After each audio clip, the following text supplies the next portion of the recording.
ለሴቶች በተፈጥሮ የማይቻሏቸው ነገሮች አሉ። አንደኛው የማይቻለው ምንድን ነው? ከወንድ ጋር ሳይገናኙ መጽነስ አይቻልም። ሁለተኛ ድንግልና ሳይለወጥ መጽነስ አይቻልም። ሶስተኛ ድንግል እንደሆኑ መውለድ አይቻልም። አራተኛ ከወንድ ሳይገናኙ ወተት ማፍለቅ አይቻልም። አሁን ቅድም የጠቀስኩላችሁ ጥቅስ ነው ፍቹ ይትካሎን ለአንስት ያው ህዛ ሀሊበ ዘይን ለተራክቦትን ስለ እደው ሴቶች ከወንድ ጋር ካልተገናኙ ወተት ማፍለቅ አይቻላቸው።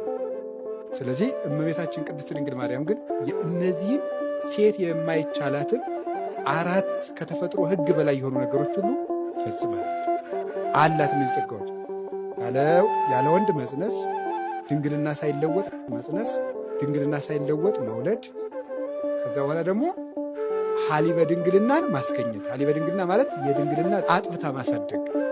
ይህ ለእሷ ብቻ የተሰጡ የእመቤታችን ጸጋዎቿ ናቸው።